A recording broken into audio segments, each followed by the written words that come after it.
Who says he was the victim of a racially motivated attack at an Indiana lake is talking to CBS News along with an eyewitness. It's a story we first brought to you yesterday, and we want to remind our viewers that what you see and hear here is disturbing. Vox Booker said a group of white men surrounded him and threatened to get a noose. Much of the confrontation was caught on video, as you can see here. Our national correspondent, Jerika Duncan, is following the investigation. Jerika, good morning. We're told the FBI is now involved. What do we know? Good morning, Tony. That's right. According to Booker's attorney, the FBI is investigating whether or not this was a hate crime, but the Bureau would not elaborate. So how did all of this start? Well, Booker says he was headed to the lake with a couple of friends to watch the lunar eclipse on July 4th when a confrontation turned violent. Let him go. Let him go. I was potentially hearing my own death narrated while it was happening. 36-year-old Vox Booker, a local civil rights activist from Bloomington, Indiana, says a group of white men pinned him against a tree, shouted racial slurs, and threatened to lynch him. One of them say to the other one, get a noose. Not get a rope, but literally get a noose. It happened near Lake Monroe, just outside of Bloomington on the 4th of July. Much of the assault was captured on cell phone video by witnesses. No one invaded you, stupid liberal. Booker says the assault came after some of the men allegedly made statements about white power. He says he decided to start a conversation with them in an effort to keep the peace. But he says within about 3 minutes, things got out of control. I'm going to take this energy and take this moment to make sure that there's change that comes from this. Please let him go. Please let him go. Booker's friend, Ian Watkins, who says he tried to help, claims he was attacked too. I tried to pull him off, and he punched me in the forehead and knocked me down to the ground a couple times. I felt like I was his only line of defense, so I stepped in I tried to help him as best as I could. Once Booker was let go, he says there were more racist insults. Happy about that? What do you really want to call me? Do it, you nappy-headed bitch. Investigators confirmed 2 of the suspects as 38-year-old Jerry Kotz and 44-year-old Sean Purdy. Bloomington Mayor John Hamilton. I saw the videos late Sunday night, and I have to say they turned my stomach. You think it was a hate crime? I do. In our country, racism exists. It is real. It's been around for centuries, and it's still here. And we need to address it openly and directly. We reached out to Cox and Purdy for comment. Cox did not respond, but Purdy responded by sending us a message of a former police officer who's black and gave his account about why he thinks Booker's story is skeptical. Meanwhile, the prosecutor's office will ultimately decide if any charges will be filed. Gail? Jerika, turn my stomach too. I'm confused as to why there's a question that it's a hate crime. And once again, as disturbing as that video is, I'm very glad there is a video that we can see what has happened. Yeah, what's so interesting too, Gail, is the man in that video, Booker, said that he would do it all again. You know, he said that a lot of the support he's received is why he says he would have made the same decision to try and talk to these people about alleged comments they made that were racist. You have to keep reminding myself, it is 2020, people. It is 2020. Thank you, Jerika.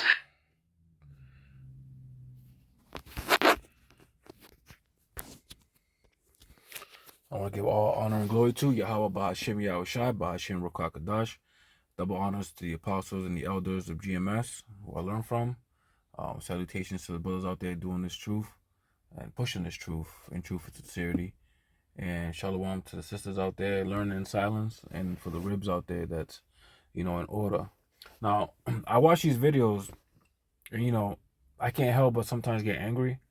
But, that Jake looked a little effeminate, you know what I'm saying? So, the Lord did that, hopefully straighten his ass out. No pun intended, right? So, we need examples like this to remind us who our enemies are, right? Because if you think that this man's your friend and, you go to work and, they're not all like that. Scriptures, I think it's Sirach 15 talks about, never trust thy enemy, right? That's never. Not for the littlest bit, right? So this man tried to have a dialogue with a serpent, man, and he almost got bit. Like, he almost literally, got hung. They was trying to hung this man, and,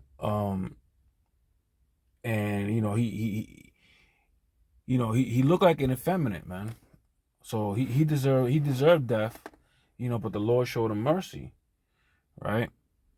But man, I hate Esau, bro. I do, and I hate everything about that man. I hate his kingdom, and that it upsets me, man. But it's all of the Lord, right? He used Esau as a whooping stick, right? I'm gonna go to Sirach, book of Ecclesiasticus, chapter 27, verse 29. It says, "They that rejoice at the fall of the righteous shall be taken in the snare." We know that man was a righteous man, but we know that Esau is going to try to throw a lot of us into prison houses and everything like that. So this applies to a lot of us, right? They that rejoice at the fall of the righteous shall be taken in the snare, and anguish shall consume them before they die, right? Because, a lot of these people are going to be missile food, man. Call all Yahweh Shai for that. Because a lot of these people's eyeballs going to be soaking and, melting out their eyeballs and their tongue scourge, Lord willing, while they're still alive for a while, to slowly kill them, man. Verse 30. Malice and wrath, right? Malice is an evil act, an evil doing, right? Something that you conspire to do. Something that's in your heart that you take action to do, right? Malice and wrath, even these are an abomination, right? Because Esau is the biggest, example that we could use, that a person who has wrath and malice, man. Like, you cannot seek peace with this person. Like, he was born to be destroyed, right? That man, that man got called racial slurs, and he tried to have a peaceful dialogue with them, and you see how he act. See how they act, right? Malice and wrath, even these are an abomination, and the sinful man shall have them both, right? And that's how you could tell, man. Like, I see those videos, and I hope I use these examples to teach the brothers out there that's new, who's been treated the same way, either at work or, in a neighborhood, or stop by police and ever question and wonder why this is happening to you. Read the curses of Deuteronomy 28. And you'll know in verse 46, it tells you that these sins, these curses will be upon our people for what we did. Right? Go to Ezekiel 35 and verse 5. It says, because thou hast had a perpetual hatred, right? Perpetual means like a hatred that's non-stop, consistent, right? And has shed the blood of the children of Israel by the force of the sword, because that man was being almost tied up and hung right then and there. If the laws weren't what they were today, that man would have been hung, right? Because thou hast had a perpetual hatred, and has shed the blood of the children of Israel by the force of the sword in the time of their calamity, right? Because their calamity is, us being in these curses. Like, we already beaten down, we already at the bottom. Esau just want to put salt on wounds and just keep pressing us, and that's his job. And the Lord prepared that man to be wicked and perfectly wicked, right? And he's gonna do his job perfectly because the Lord designed him to do that, right? In the time that their iniquity had an end, right? Because we're at the end of this thing. We're at the very end of our captivity, man. And this man just pushing and pushing, like as if, there is no cease in him, right? If it were up to him, his kingdom could last forever, and he'd be oppressing us for sport, right? He sees that this truth is going out there, and a lot of people are coming into this truth. So now he wants to, make it so as if it be a little more comfortable for you, so you don't fall into this truth and be comfortable in Babylon, right? But we see through the devices of this devil, man. We see right through it. Right? Says here, and has shed the blood of the children of Israel by the force of the sword in the time of their calamity, in the time that their calamity had an end. Therefore, as I live, said Yahweh Ba'ashem Yahushai, I will prepare thee unto blood.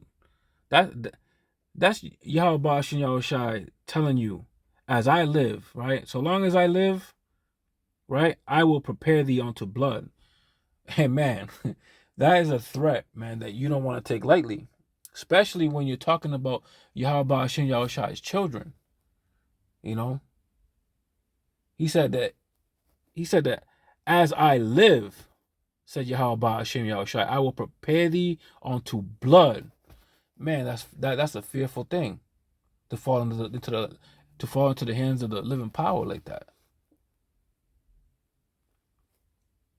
And blood shall pursue thee. Since thou hast not hated blood, even blood shall pursue thee. Right? The roles will be reversed, man. And you're gonna wish you were never born, man. Verse 7, thus will I make Mount Seir most desolate, right? Because, you know, especially here in Babylon, man, this is it. This is the altar of sacrifice, man. The ultimate altar of sacrifice. And then people down there are gonna have to eat those words, right? Thus will I make Mount Seir most desolate, and cut off from it him that passes out, and him that returneth.